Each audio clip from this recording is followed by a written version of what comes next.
You're listening to the Australian Hunting and Beyond podcast with Matt, where we talk about hunting, shooting, fishing, camping, and everything else that the great outdoors has to offer.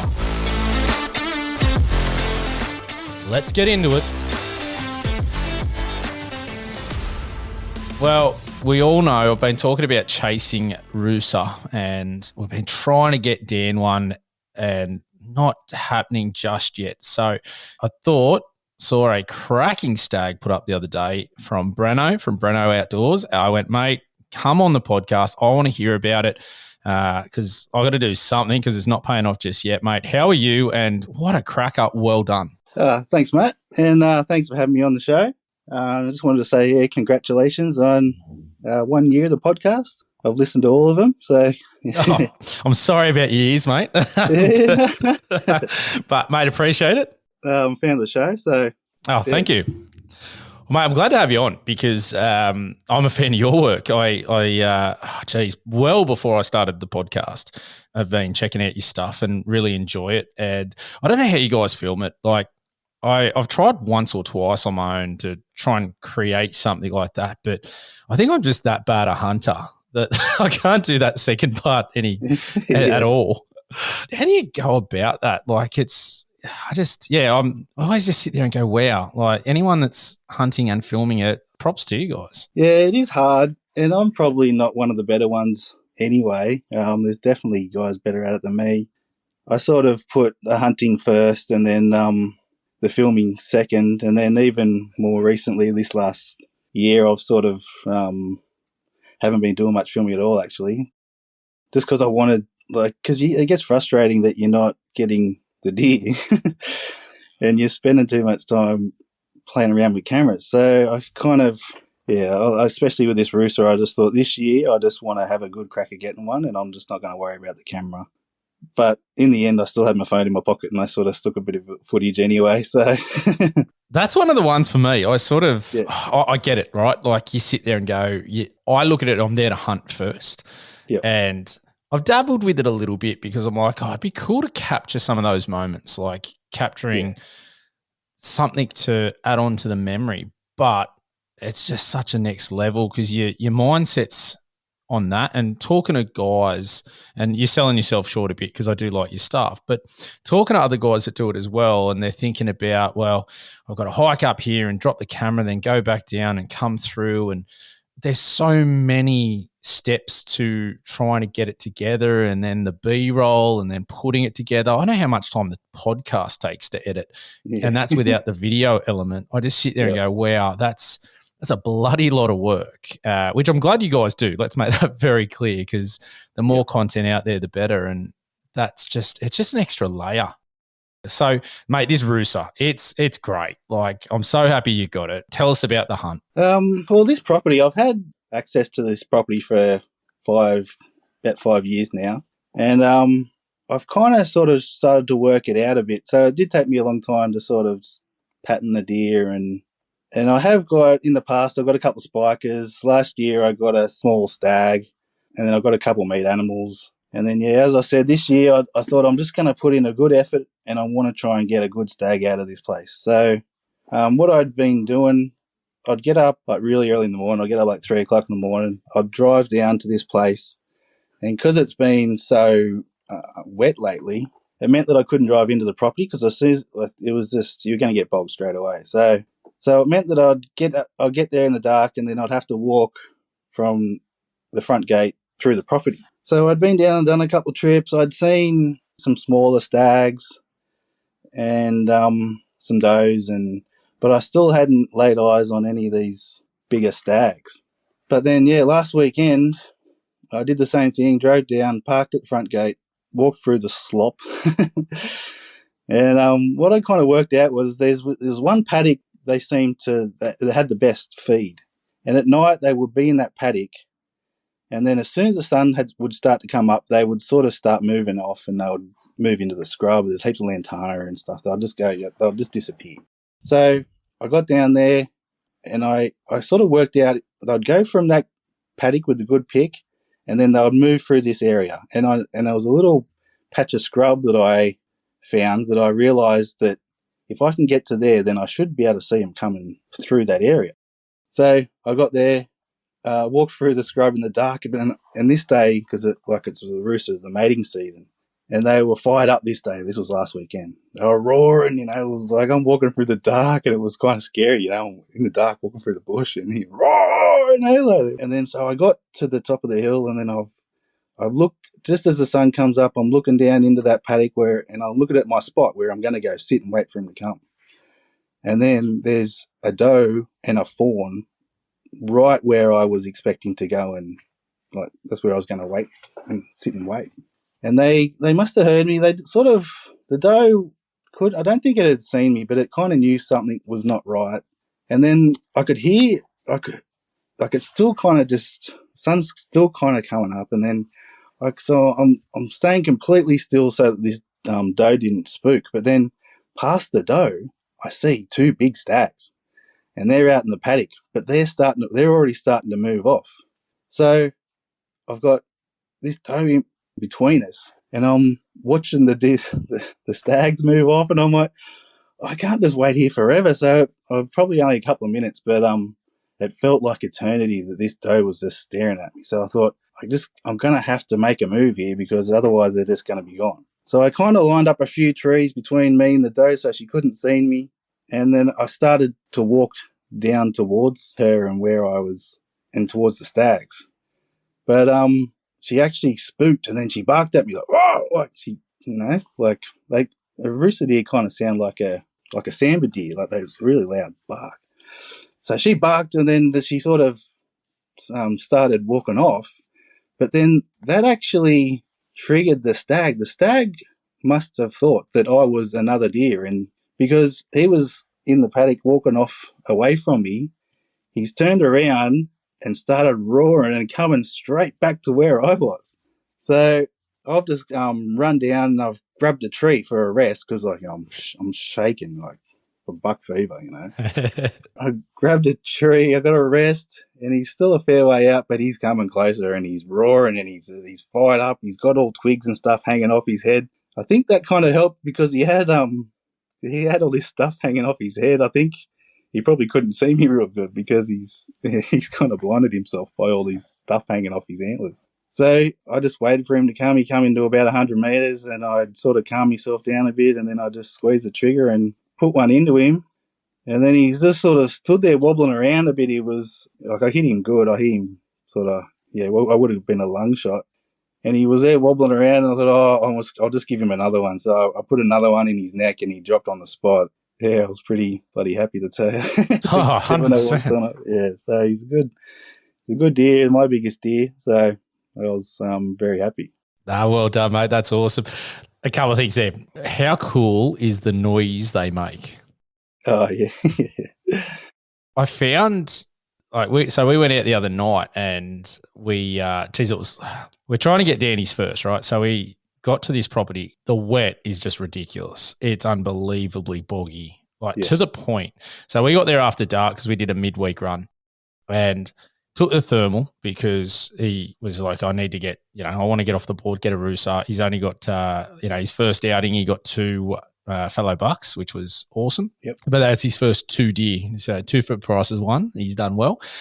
So we're dying to get him a Rusa because this is where I got my first Rusa on this property. And the property owners want them gone. No, that's probably not going to happen because there's so many, but they're, wanting them to go. And so we got there, the property owners yelled out and said, they're down this way. So we headed down there, crept down there, and we got into initially where he said, they're down this way, got there, pulled the thermal up, and they were probably the closest stag was 40 meters away. Yeah.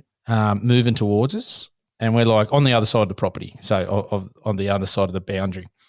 And so we sort of set up and we had a bit of a watch because it was so slippery and it was on a hill and just muddy tracks. So we were sort of very cautious there because we're like, it's pretty damn slippery. I want to just ease our way down. We don't want to spook him. But we're sitting there and listening to him, and I'm therming the hill of this next door neighbour's property. And there was about 5 different stags, but each were holding their group of girls. and they were sort of maybe 50 meters apart, and they're just all calling back and forth. Yeah. No fighting. This is probably like you're saying the weekend. You got it. It was probably the Friday night, and they're just chilling. And we're sort of sitting there going, what the hell's going on here? Except for this lone stag that was closest to us. And we're like, okay, he's a bit of an outsider here. We might be able to try and tempt him over. So we sort of crawled our way down, pulled back a little bit to try and make this nice shooting lane, safe spot. And then I had the FlexMark sample caller. Mm-hmm. And one of my mates, shout out to Felix, he said, look, can and can't work, but why don't you give this a bit of a crack? So did 3 little chirps on the Samba, or the FlexMark, I should say, and he started coming towards us. I'm like, cool. How good is this? Like, okay, didn't sort of expect this because he was saying it's hit and miss and they might not come at all. So he got within sort of 25 meters. And we're like, oh, he's so close to that fence. If he jumps over, we're good here. We just need him to jump over this fence. And we're waiting. I didn't want to get too trigger happy on the caller. Wind was good. I was sitting there just, he's coming, and then sort of stopped. He didn't spook. He didn't sort of do anything. He just sort of turned around and started going back the other way. And I'm like, oh, bloody, all right, we'll go again here. So again, same thing, came in. Probably, I reckon we got him to about 15 meters. I didn't range find him then with the therm until that. So I definitely got him at 25, but then I know he came closer. But then sort of just stopped and just hung there. Didn't want to come over the fence. Like he literally did not want to jump that fence. Stood there and then he just trotted off. Like he was there for a good 5 minutes at least. We were sitting there going, come on, mate. Obviously not saying it. We're not making noise and calling him in, but that's what we were thinking. And he just didn't come over. So we sat there. But that call and hearing those 5 stags going at it, it's like almost like a bit of an elk bugle at the start into a roar. Well, that's what I found. It's like a whistle sort of. It's the coolest sound. That's the first time I've been up close and heard it, but it is a cool sound, isn't it? Oh, yeah. That's the first time that I've actually been at that property when it was all happening because, even after I shot that deer, the hills were just hearing roars all around me. It was just such a cool thing to hear. Yeah, it's something else, eh? Oh, it is awesome.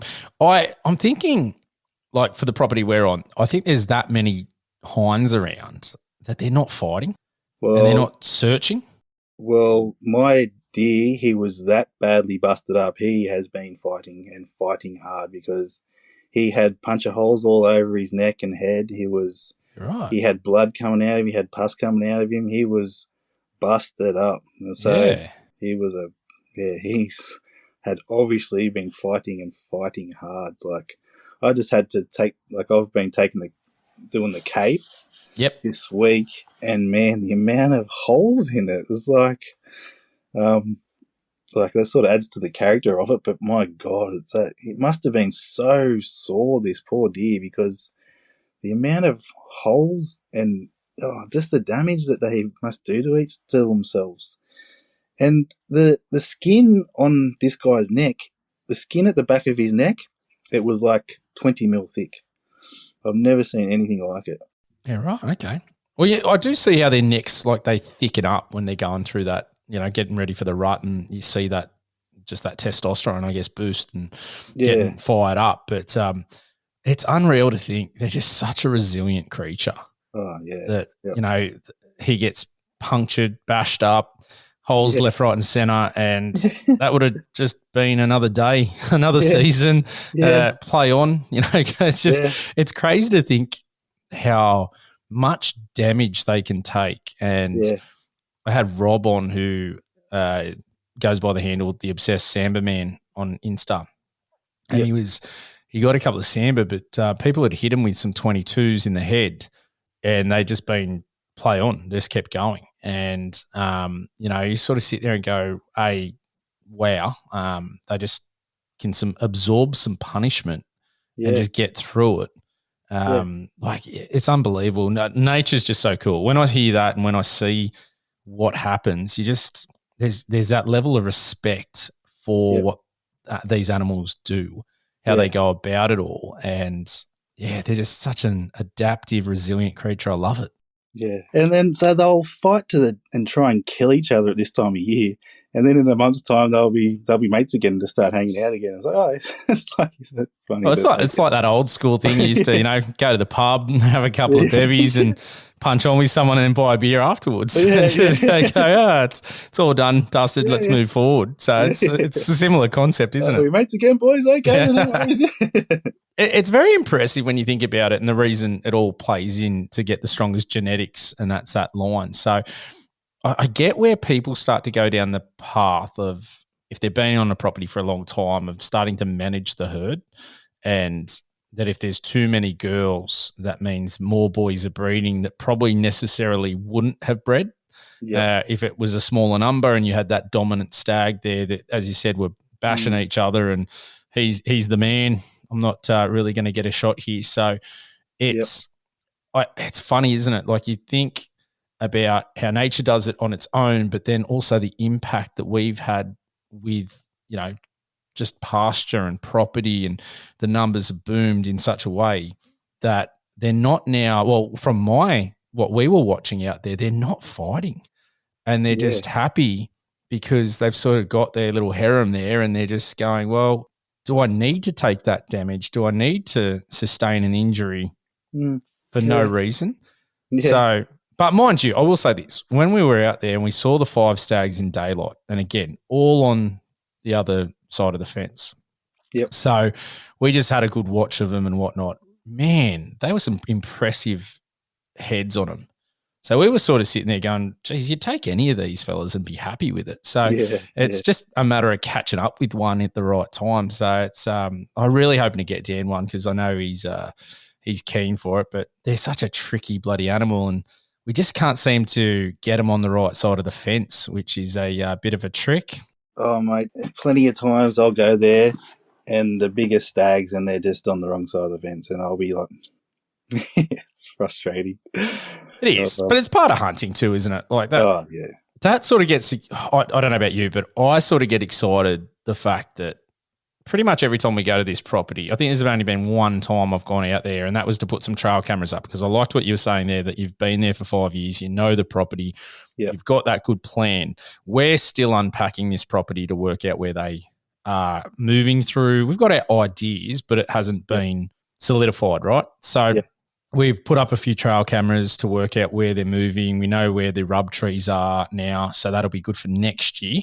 But so we got a bit of an understanding, but not to obviously your level. So it's almost like a chess game too, isn't it? Trying to put all those little pieces in action to know what's going on, to then have those plans. And then you've got to add the wind and the time of day with thermals. And that is one of the things I do really love about hunting, is it's almost like you're playing this chess battle, not only against the animals, but nature's getting involved too. So you've got all these other elements that are throwing curveballs at you that you got to sort of think on your feet and adjust and strategize. And I love it from that sense. I love playing poker, one of my favorite things to do. And it's almost like that, trying to get a read on things and have that strategy. And it's great. Love it. Well, that's another reason why I decided to do it myself this year, because normally I'd hunt with my mates, and then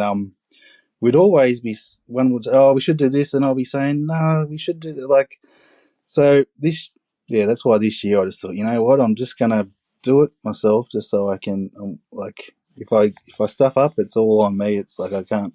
But I just wanted to put myself against these deer and try and get a good one. And well, you did it, and it worked. So the big question is, have you punted your mates? So, sorry, boys, you're not coming hunting with me again. No. So now I've got it. Like, we'll be going down there. I'll try and get the boys onto them as well. So nice. But I just to get that first one was just something I really wanted to do this year, and I did it. So. And I'd never even, like, I've got cameras out there as well too. I found some really good wallows that I've got cameras on now. So I'm looking forward to going back there because I never actually made it to my cameras. He was there, and happy days. So bit more important than the trail cams.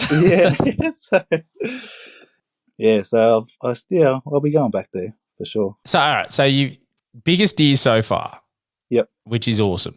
When it actually happened, you said you had the shakes and you had your rest using a tree. Yep. 100 meters was the shot? Yep. Nice. So when you pulled the trigger and he's standing there because you've got him good, and then that second follow-up shot, that's actually pretty impressive because, I know I spoke to a heap of people where they've taken the first one, they've hit him, and then they're like, oh, my God, and they've shaken a bit more, and that second shot's even harder. I know what happened with me, that one of the state forest hunts I went on, that I had that misfire, and the second one, no chance. I was like, I don't know, someone had stabbed me with an EpiPen. I was shaking that much. Yeah. But when he went down, what was the feeling like? And did you know straight away that he was your biggest deer to date? Yeah, he was. Yeah, I knew he was a good one. Yeah, but the shakes, like I'm terrible for it. I get the shakes real bad. The buck fever gets me hard. So, I knew I had to get a rest on a tree because I would have had no chance at all. So, I didn't even put the gun up to my eye because I knew that I would not be able to do it if I didn't grab a tree. So, and even once I grabbed the tree, I was like, okay, come on, just, calm down. I was like, and then, so I have learned from my mistakes. So, I've heard you kind of get better at it the more deer you shoot, but I'm definitely still not at that stage. I think it's, I talk about being a PE teacher, and one of the things we talk about is that mental rehearsal and, that psychological strategy behind different things to minimize or reduce that nervousness or anxiety or arousal, because it is such a thing. And there's a thing called the inverted U hypothesis. And essentially that it's like this, it's an upside down U, and it sort of ranges, and you want to sort of be in depending what sport or what you're doing. But if you're doing something where your arousal level is way too high, that gives you the shakes. So it's about trying to bring that back. But then I've always found if you don't care, you don't perform very well either. So it's about finding that happy zone. It's like the Goldilocks zone where you're focused on what you're doing, but you're not letting that anxiety, that arousal, that hype get too much for you. And it's so much easier to talk about than do, because when you're in that moment and you hear a heap of people talk about it, I love, I think who was talking about it? It could have been Remy Warren. I think it was Remy Warren talking about just going through the motion and having that same way of shooting each time. So it's you're just going through the process and knocking it. Joe Rogan talks about it all the time when he's doing bow hunting or archery, that they have their steps in place. And I have my steps, but when something happens, sometimes, it's just common. It's human nature to go, oh my God, what the hell? You get barked at by a deer or spook something, and you don't automatically go straight into that, oh, this is the step process that I need to do. That takes a lot of time and a lot of practice and routines. Yeah. And I feel bow hunters have that a little bit better than shooters. And one of the reasons for that is I feel that you can shoot like I shoot at home with my bow, where I can't do that with the rifle. So I'm definitely practiced the bow way more than I do my rifle. So I feel that has to be an advantage, whilst bow hunting is in my opinion, so much harder than rifle hunting. But getting those repetitions in, getting that practice is so much better, because if you're doing that with the rifle, geez, that's going to be a costly exercise as well. And I know people talk about dry firing. I do that a fair bit as well, but it's still probably not the same, because, you're missing elements. You're missing the recoil. You're missing trying to get that target acquisition for a second follow-up shot. So it's a lot different in those sort of respects. Oh, yeah. Put a a roaring Rusa stag coming towards you is something it's very difficult to replicate. So, it just adds another element to it. And then you talk about the nervousness, because when he's coming in, if you haven't had the opportunity to shoot one that big and now you're watching him, that's playing a part in your mind too, going, this is an opportunity that, as you said, you've been in that property 5 years. You haven't had that before for 5 years. Yep. That's a long bloody time for this opportunity. You don't want to stuff it up either. Yeah. Yeah, and as I said, I've stuffed up many a times before. If you watch any of my videos, you'll see that I'm pretty good at stuffing it up. So, like, that did play in my mind. Let me tell you that. And that's what I was saying to myself when I was lining up this deer. I was just like, don't stuff this one up. It's a good big deer. Don't stuff this one up, please, not this one.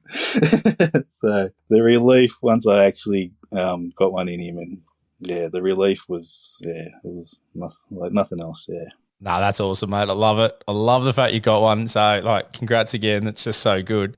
Yeah, I haven't got anything with antlers yet. It's one of the ones for me. I don't know if that will make it more. I'm always nervous as well. You know, when you see deer, I get super excited.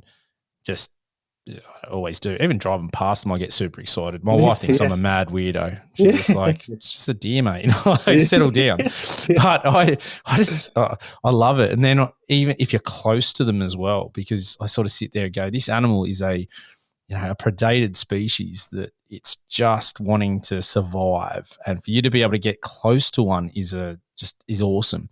Yeah. Then I get nervous about stuffing up the shot, because that's, how many opportunities do you get?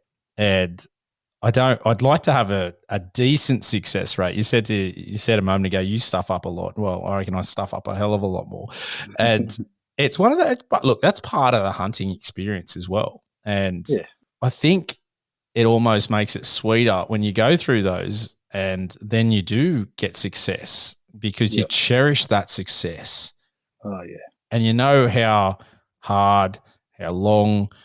That's awesome. I hope I have something similar that I say, hey, we put 5 years into this joint before I got something, because I almost felt a bit robbed with that first Rusa on this property. Like, that was our first hunt on it. We walked 100 meters, if that. And there's one there, and I put it down. And I was like, Jesus Christ. Like, I've been going for years in a state forest, and this has happened in the space of, 5 minutes, if that. Yeah. It sort of felt a little robbed, I guess. It still feels a bit that way sometimes. I'm glad I followed it up with a couple of state forest deer, because that felt like, okay, it wasn't just, they just weren't a deer that really wanted to leave the earth because they didn't do too much. But that challenge, it's just, it's a complexity to hunting that I think people don't get to.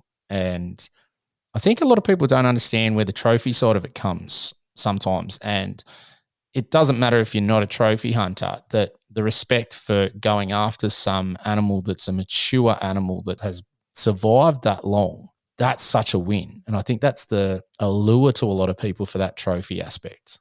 Oh, definitely. But well, I still brought the meat home. Like, I mean, as much as I love antlers, I love eating deer and bringing home the meat, and we'll always bring home the meat and make sausages and like just do a whole and jerky and all. Like, I love that about as much as I love the antlers. I think the meat side. Yep, I know you do too. Well, we've got a hunt coming up, and as much crap as I've been giving Frank, which I thoroughly enjoy. Let's just make that clear. I know you're listening, Frank. I thoroughly enjoy hassling you. And I know you give it back to me. And he told me today we recorded the Hunters Campfire 100th episode. And shout out to those boys. 100 episodes, that's a massive achievement. Love what they do. Just really down to earth, great guys, no ego, just give so much back to the hunting community and conservation and hunter education, and just advocates is the only word I can really describe, and positive, great ones at that. And he told me today I had some recording issues. So there's a meme going around from Cody Gearin at the moment, which was funny because Cody was there as well. And same as Zach. Well, Zach was sort of there, but we were using the program and he couldn't get in. And Zach was getting booted, or he'd rock up for like a second. No one could hear him. And then he was out and, back and forth. It happened to me too, and never happened before. I've had no issue. I use the same program as them. Never been kicked out. Don't know what was going on. So I was having a shocking night too, but I kept getting back in and whatnot. But I hear there was a lot of shots fired from Frank when I wasn't in there, so I couldn't hear. So I'm really keen to hear this recording to hear what I missed. And he wouldn't tell me in detail what he said, but that's okay. I'll find out. But yeah, we got a hunt coming up, so we're talking about that because we're really pumped to get some meat, to do some salami, do some, just get some jerky going on, but we need the meat first. So that's the big one at the moment. So it's super excited to be getting out there in the state forest with the guys, and I can't wait. There's a lot of challenges, and Frank has thrown down and said if he gets a sambar before me, and he's got so much more opportunity. He's done Errol Mason's course. He's got his indicating dog. He's got. You know what? That gave me a laugh the other day when you were saying you were calling Frank Jones disappointment. Well, I thought that was funny. that did come up in their episode last night, so I do have to have a giggle at that. But there's a group from the last the hunters camp that we went on. Yeah, there's a group, and it's a post-hunt camp sledging group. And I had to laugh my head off. So shout out to Paul and his daughter, because she recorded a video giving Frank some advice with Joan to stop disappointing her. Absolutely loved it. It was gold. But so poor Frankie, he's copped a little bit. But I keep saying to him, mate, you've got heaps, right? Like you've got Errol's thing, you've got special maps, you've got this and that. A dog that finds them for you? A dog, yeah. I said, mate, I've got nothing. I said, I'm just rocking up. I'm going to be walking through the bush. I said, you really want to hope that I do not get one, because if I do before you, or if anyone else at the trip, there's 6 of us. I said, if anyone else gets one, you're in big trouble, because you literally have got all the, it's like all the gear, no idea sort of thing. And so now he's feeling all the pressure. And he was ringing up and, he was giving it to me this morning because I was with my wife in the car, and he loves it when my wife's in the car because they can gang up on me. And so he's doing that. And he's blaming me for all this extra pressure he's got on him to perform this time. And it's hilarious. So we're having so much fun with it. I can't wait to get away with him. And I actually want him to get one. But the deal is, if he gets one, I'm getting a slap in the face with a backstrap. So which we've decided we'll record and put up on the podcast or on the Facebook. So I'm not opposed to it. I was laughing my head off going, well, I feel I'm pretty safe. There's more chance of Joan leaving him than him slapping me with a backstrap. But mate, look, that's one of the things. I think there's all these different elements to hunting, isn't there? Like there's the meat side of it. There's the actual hunt itself. There's the planning and strategy. There's the mateship and the mates talking about this. Like, we've been building for this hunting trip for months, and it's exciting. And as we get closer, the more banter, the more, everyone's dying to get down there. And like my wife was giving me crap this afternoon, as she always does, saying how funny it is about how excited we all are and the conversations and everything to get there. You can't beat that. Like it's something I never really had though. I didn't really ever do that. I always went hunting on my own and didn't share camp. So now meeting some really great people, and it's a different experience. I did the sort of thing with it. Like it went with a hunting club, and it wasn't the same experience. I think it's a different level when you actually really thoroughly enjoy the people that you're going with, and there's that relationship. I actually got invited to go with Jason Selms and his camp. So that was when was it? That was about a month ago, I think. I camped with him for a weekend on the June long weekend. So nice. And that was. It was awesome for me, like just to meet Jason and Muzz and all his mates like Arthur and all those guys that are all on the you see on his videos and that, and they're all great guys. And just to be able to the banter around the campfire at that camp, I tell you, it was just so, they just pay out on each other the whole time. It was just so good to be part of it all. So yeah, it's like it's the Aussie way, isn't it? Like if your mates don't give you a heap of crap, that are they your mates? I mean, that's sort of the thing. Like I know my best mate's outside of hunting, or one hunts, but one has his firearms license, but I think he's scared of the bush, to be honest. Like, Gino, that's you, in case you didn't know. But I always giggle is that when people meet us for the first time, they're just like, are you guys actually mates? Like, you're absolutely ruthless on each other. And it's I think it's just the Aussie way that we do that with our mates. And I think that shows how close you are with someone if you feel that comfortable to give them so much crap. Yeah. Oh, yeah. And the boys definitely give me a lot of crap. So. That's so much. That's part of it. That's all part of it. Yeah. It's It adds that other element, like the banter in both groups, like in our hunt going this one, but even the post-hunt camp one for the Hunting Campfire boys. It's hilarious. There's just so much just back and forth between different people, and it's funny as. And I just sit there and giggle, and I really thoroughly enjoy that other element to it now, and it's a big difference for me. It's not so much. I've always had that with sport, but not in the hunting sense. So that's one of the things I think as I've sort of developed, I guess, those stronger relationships and really meeting some genuine good people, and that has changed the way I sort of approach hunts now as well. And that's like, I never would have wanted to go away with 6 blokes.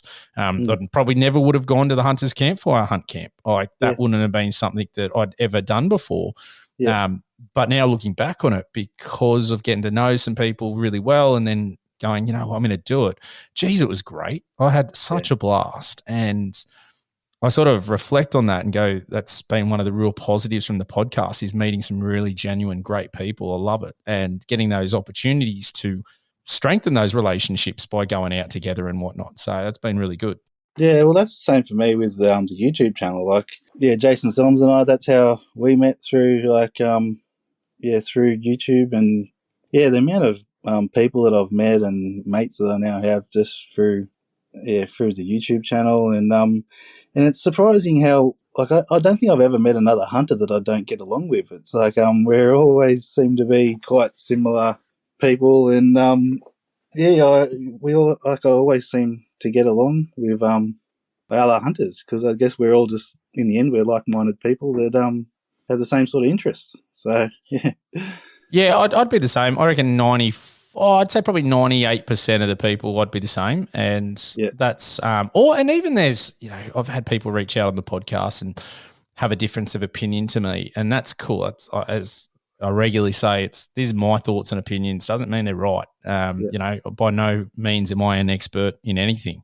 So having those discussions, though, there's been some people that have reached out, and it hasn't started out in a positive manner, but has turned into a positive manner by just having that dialogue and understanding where each other are coming from, and it's then ended positively, which has been quite nice and a little bit unexpected.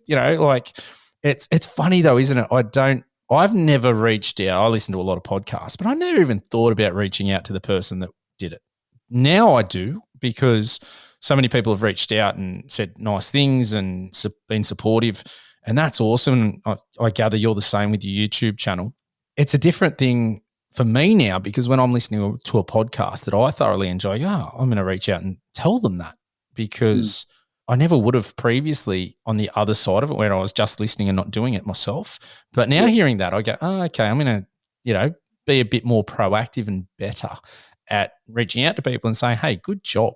I really like what you do and whatnot. And I suppose a little bit differently too, like, yourself, we'd been speaking for a while now, because I said I wanted to get you on a while back, and this was just the catalyst. I couldn't think of a better opportunity. That's why I said, hey, this Stag, perfect. I've been out with Rusa. What a good opportunity for us to chat about this. Yep. But that's on the back of liking your stuff and saying, hey, look, I want to have a chat to you. I want to just, have that conversation, because it's one of the good things. I think it's probably one of the best things about the podcast, just getting to talk to different people and hear about their cool stories or how they did things or how they got into it or why they got into it. So, and on that, why did you start the YouTube channel? Like that's a big thing to put yourself out in public eye.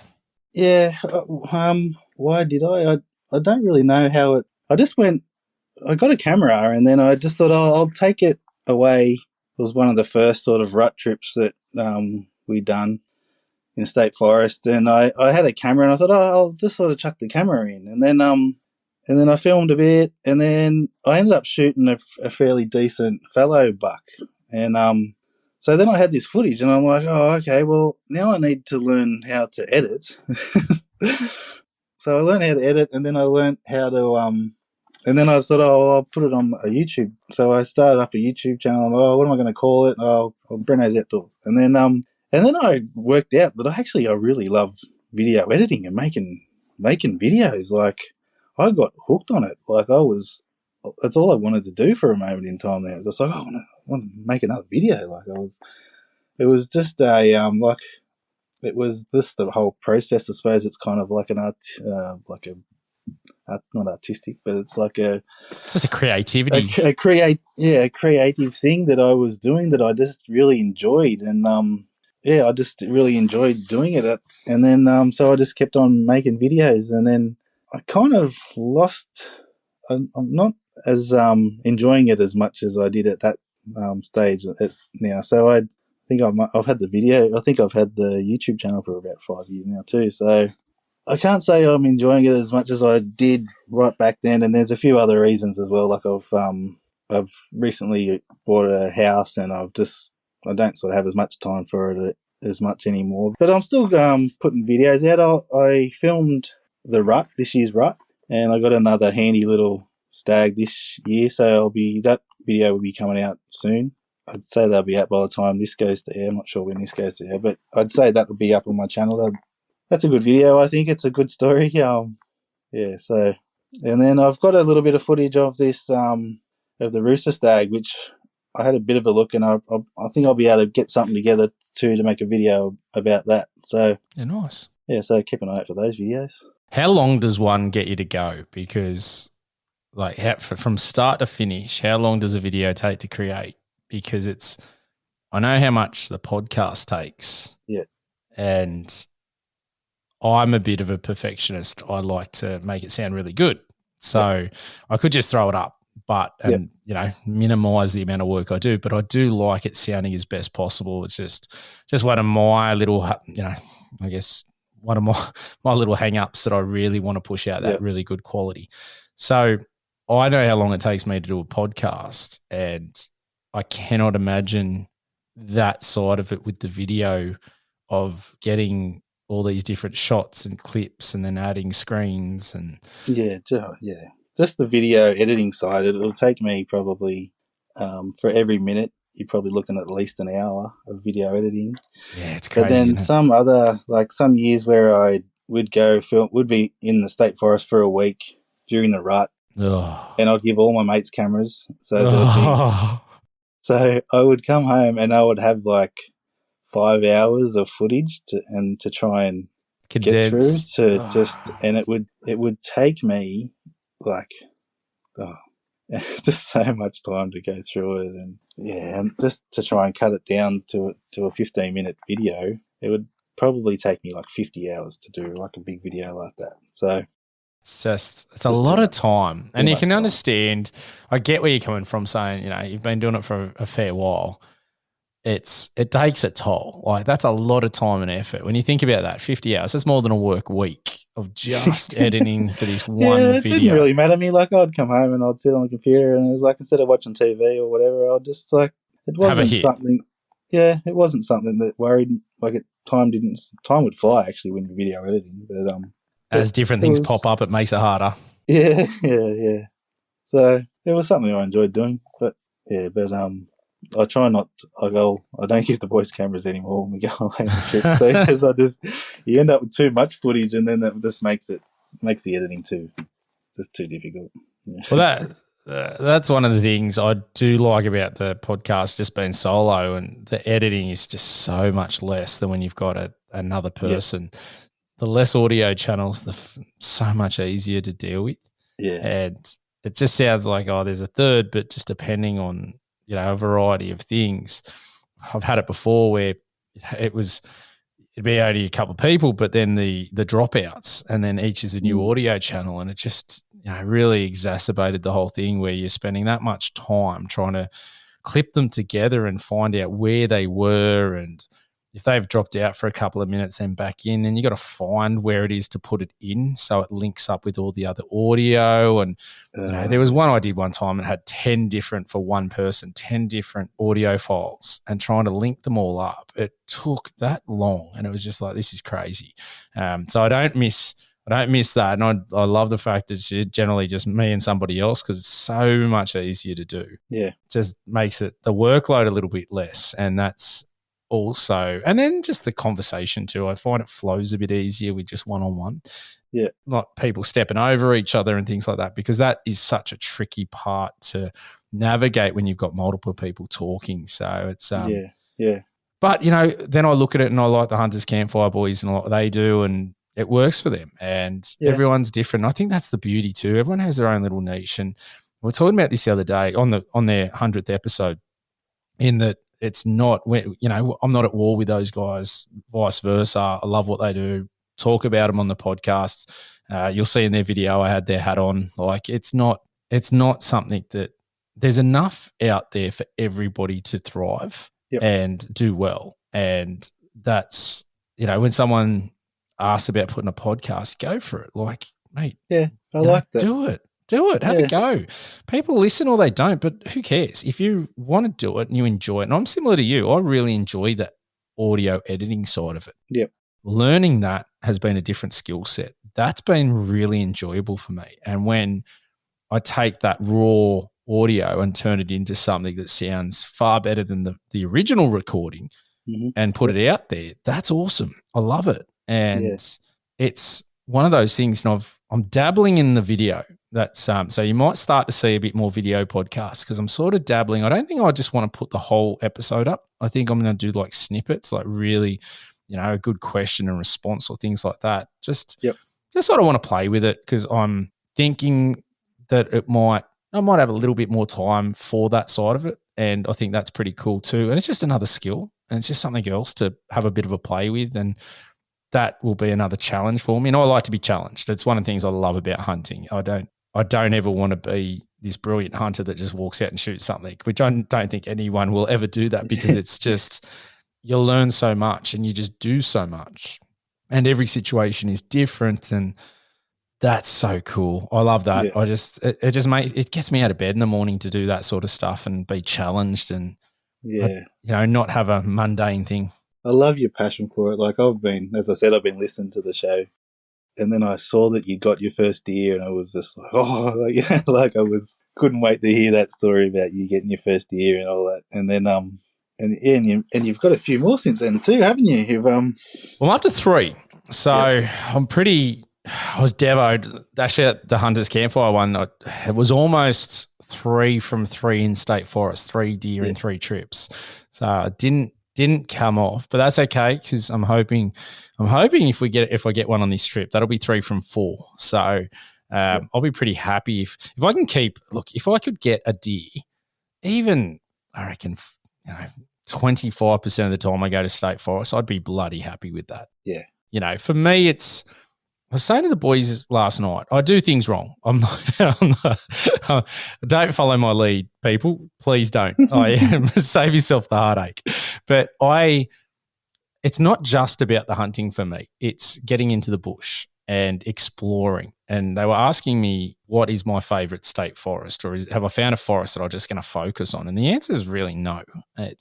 I want to explore different forests. And I know that's where I'm going wrong. Like, I don't think I've ever been in a forest more than 5 times. I know that. And if I really, really wanted to go out and be super successful every time, I'm doing the wrong thing. I know that too. Like, that's fine. Go to that same forest, really pattern them. But I like the adventure of finding new places and new territory and new country. And that's super exciting for me as well. And whilst look, I've said it, and I love the Snowy Mountains. It's the place I like to go for my state forest hunts. I'm not going to just go to one spot or one forest. I'm going to go to a few and keep doing that. So I know this trip, hopefully I'll probably be into a forest that I've only been at once before. Yep. So that's same sort of deal. Is it going to be hugely successful? I don't know. I'm hoping it will be. Maybe not, but it's the adventure.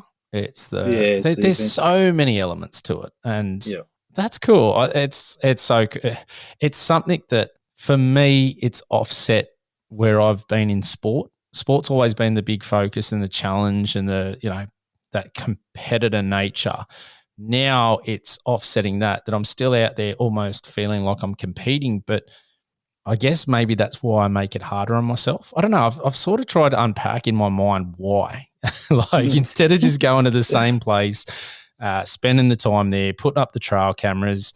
Like I've got zero cameras out there in a state forest at the moment. And I know that's something that hurts as well, but I don't know. It's just I can't explain it properly, I guess. Yeah, but I understand it because I'm the same. I could. There's forests that I could go to and be pretty confident I'd get a deer, but then I just love when the idea of going to a new forest, a new place, and you don't know what's going to happen when you get there, and rather than going to somewhere where you've been before, you know exactly where you're going to camp, you know exactly what you're going to do, you're going to know exactly it kind of gets a bit, it's just not as exciting as when you go into a new forest and you're going to explore it and see all these new things and maybe bigger and better deer, and the idea of going and chasing the sambar is something that really interests me as well. So I'll be looking forward to hear how you go, chasing the sambar because I haven't shot one of those yet. So, well, none of us have. Yeah. So the group going, there's 6 of us, and none of us have ever got one on the deck. And obviously I'm going with people that are a bit more experienced than me. And so to be honest, even if I don't get one, I hope somebody in the group gets one.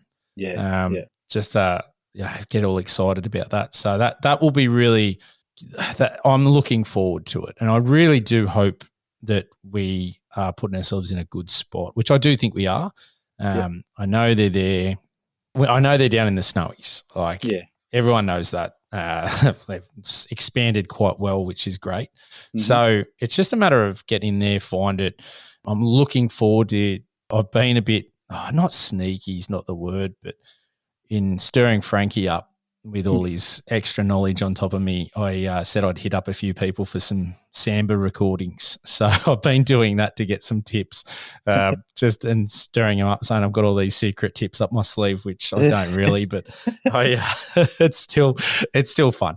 So it'll be really interesting to see if someone's successful, and I'm hoping it's Frank because Frank's invested so much time, effort, getting down there for 3 days with Errol Mason to learn from him. He's read every book back to front and memorized those things. And he's gone to the level. I actually will feel horrible if I was to get one or someone was to get one before him because he has gone above and beyond. He's next level for these things. And I love it. Love the passion. It excites me. And that's why I want to go away with him.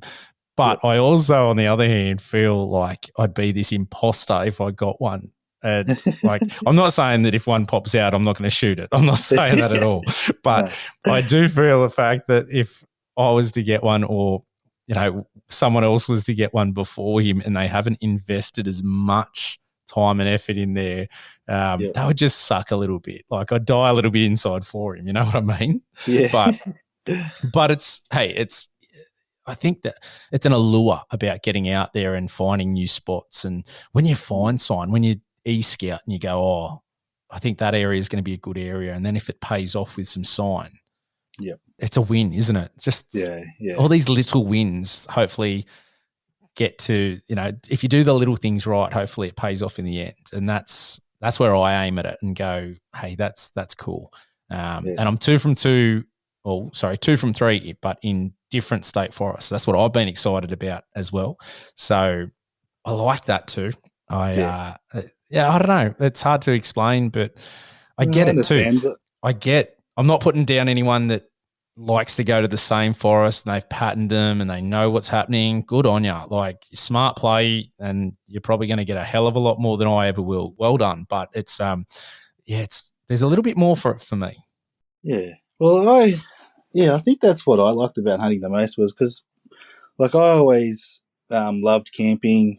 I love forward driving, bushwalking, all those things, and then just to then become a hunter as well, you get to do all those things, and then you get to do these other things. It's like bringing all these things you really love to do and just putting them all together, and I just love it. It's awesome. I love everything about it. Yeah. It's same as me. That's where I've come from. Is I love hiking, love camping, love forward driving, and you get to do it whilst chasing these amazing animals and getting fantastic food out of it if you're lucky. Like, what's not to love? That's the thing that gets me, is that I honestly feel that anyone with any slight love of nature or being outdoors in any of the outdoor pursuits, if they got involved in hunting, they would just fall in love with it, because it does bring all of it together and just culminates it all. And that's just, hey, it's definitely one of the ones for me. It's, getting to go out and not do things separately, do them all at once. It's so bloody cool. Because I think we had a very similar upbringing, Clarky, because, like, I pretty much grew up in a caravan park down on the South Coast. We had a permanent van down at Lake Conjola. Oh, not far. Yeah, I was in Burrill Lakes there. Yeah. And I had my own little tinny as a kid, and did heaps of fishing and just walking around in the bush and, like, just doing all those things as a kid. And then, it's like I'm kind of still doing those things now, I suppose. Honestly, I love Conjola, great spot. Camped there a few times, and very, very similar to where we were, obviously Burrill Lake, and having the tinny out there and just trolling for Tailor and just going fishing. And then, as you said, through the bush, I loved all the back of Wairo, just bike riding, running through it, then four-wheel driving when I got my license. It's pretty cool. And it's not something I reflect on and go, I'm so thankful Mum and Dad did that for us. And we had that opportunity, because what a way to grow up. And it's the best. It's so cool. And then just it really, I'm in two minds. So I sort of sit there now and go, I really want to camp heaps with the kids, but I had so much fun going to the same place over and over as a kid. Yeah. So I don't know, but then I sort of now want to see more different places. Yeah. So I've been having this chat with the wife going, what do we do? Do we go to the same joint, because I know the area really well and I know where I can take the kids to catch fish and do this and that? Or do we find new places and explore? Because I really love both sides. So I'm really torn at the moment. Yep. But you know the feeling. It's what a great childhood. And I'm so glad I grew up in an era without mobile phones for that childhood too, because that would have been just, I don't think it would have been the same. No, it was the best. I still go down Lake Conjola all the time. Still, I still love it. It's like a special place for me, Like, do you still fish? Yeah, all the time. Yeah, still fish. Do you find you do that more in summer when it starts to heat up? Yeah, definitely more in summer. But I like the hunting. Like I was a mad fisherman. I still am, but you can't do that much fishing when you're trying to do hunting as well. But, no. I used to be fishing all the time, and it has slowed down a bit, but I still love fishing. Really do. I enjoy fishing. I think the only thing that really not got me off it, but gets me off it in a sense, if that makes sense, is the weather conditions can sort of stuff you up. Whereas hunting, yes, it can stuff you up, but you can still be out looking for sign or checking trail cameras, where you don't have that element in fishing. So, if you got a big swell, you're not going outside. Yep. Or you're not rock fishing. So it limits your options, where if you've got a really windy, crappy day, you can drop down into a gully to try and escape that wind. Or, if it's raining, it's not nice, but you can still get through it. Yeah. Oh, fishing's a bit like that too. It's like, we might not be able to go offshore today, but we might be able to go into the lake. Yeah. Go for crabs or like go something different, So that's true. It's Yeah, actually, you know what? I've never thought of it like that. I've never thought about gathering the bait side. Like, that was great fun. I don't know if you ever did that, but getting the little, just show my age, but the little crabs, we made little crab spears and going out in the rocks, just walking through the crevices and spearing them to pull them out to chase blackfish or groper. Yeah. That was so much fun as a kid. We didn't even get the fishing, but mum and dad, we were just the crab collectors for them to bait up. Smart move. Might have to do that with my kids, actually. I was the Poddy mullet collector. I just have a little trap with and put bread in it and get. My dad always had a permanent supply of Poddy mullet in there. Mate, that was so much fun. Just the little net with the hole in it in like a glass. We had a little glass bowl one and just had the net that just must be a South Coast thing because I had exactly the same. They're the same, and they just used to swim in the top. That was gold. Put a brick in it, keep it under, nice and shallow, and it was. No, we did the same, and that's those memories are so cool. Like I sit there and it's etched into my mind, and even. I used to just trawl through. I think I've said on the podcast. I used to trawl through get a prawn net or a little tiny net and scoop the weed, and we'd catch all these little baby eels and baby prawns, and that was so cool. And just playing around with that, you can't beat that sort of stuff. I don't think. I reflect on it now and I love it, and I just want my kids to have it. And that's where I'm saying I'm so torn between going back to the same spot because I love the South Coast. Like Ulladulla is just such a great spot. I'd like to end up down there one day. Yeah. And I want the kids to sort of see that, but then I love like the snowy mountains and I want them to be up there as well. And there's so many, like even Nundle, I had such a great time up there. Get into a totally different forest up there, but what beautiful country. So there's so many aspects. I wish I could live like 5 different lifetimes just to get through everything. That's the hardest one, trying to fit it all into one. Yeah, that's right. Yeah. So what's next, mate? You've just take the boys out to try and get them some stags. Yeah. I'll be going back down there. You wouldn't believe it too. Today, my neighbour came over and he said, I was speaking to my boss today, and he said he has 600 acres of land down at Cooma, and it's full of deer and pigs. And he said we can go there if we want. And I'm like, what? Are you kidding me? What a Tell win! him we're going this weekend. Road trip. Yeah. And he goes, oh, you want to go? Do you? And I'm like, yes, I want to go. Tell him we're going next week. So. He goes, all right, we'll go next weekend. So we'll see what happens with that. But that's exciting. It's one of those. I still haven't really got the hang of trying to get private access. So it's one of those challenges. It's one of the different things. All I can say is I'm just so happy for public land hunting. Yeah. I really do feel for the blokes in Queensland that have to travel to New South Wales to do it.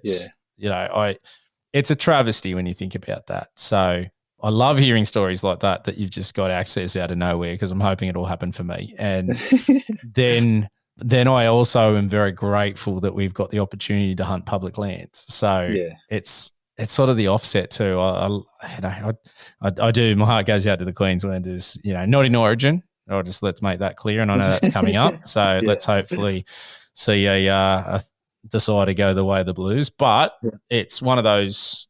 Yeah, it's one of those things. So that's exciting. When you hear about stuff like that, I get excited for people going, "Oh, that's cool." So new property, new things, new opportunities. That's really cool. So no, hopefully, mate, you'll get down there and knock some things over. That'd be awesome to hear and get a video going for it. Yeah, we'll see how we go. But as much as I love private property, I do really enjoy the state forest hunting too. Like it's just the challenging part about it. I just really enjoy the state forest stuff. It's just being in the bush, and they're so elusive. They're a lot more switched on, those deer in those state forests. And I think James from Blackfoot put it really well for me, is that when you get one of those deer in a state forest, you've almost outperformed those other hunters. Yeah. If that makes sense, because so many people get into those forests and, not putting down private access in any stretch, but you might be the only shooter on there.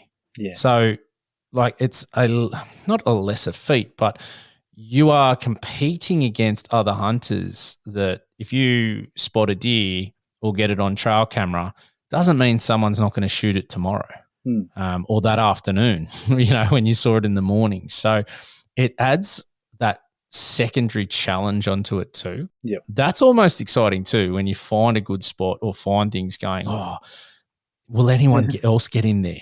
Or, geez, do I have to get there quicker because someone else could get there and take that, that animal that I had my eyes on or caught on my cameras. Look, I find that exciting too. And if someone knocks it before me, good on them. I don't have, I don't have that sort of bone in me that's my animal. It's public land. It's, we're going away this time and I've said, hey, I'm taking the boys to the spots that I know. Mm-hmm. So, and I'm happy to, ones that I'm not going to say, hey, go there. Because if I'd like to see them if a couple of them haven't got a first deer yet in the state forest, I'd like to see that happen. That's sort of one of the reasons I want to go. And it's again, hunting. It's just so good. People just, it's hard to explain to someone who's not a hunter at how much it just absorbs you when you think about it. And just even when I'm driving, I'm just looking at properties going, I wonder if there's deer there. So it's funny because I'll zone out looking at a property and my wife will just pick up on it and she's going, you're thinking if there's deer there, aren't you? So she knows me too well. Yeah, something about it, isn't it? Like I'll be driving down Mount Easy and I'll see a deer and I'll be like, did you see that? It was a deer. Mate, look, I probably shouldn't say this on the podcast in case the wife listens, but I deliberately try and travel Mount Ousley on sunset or sunrise to just see Rusa. That's what I do.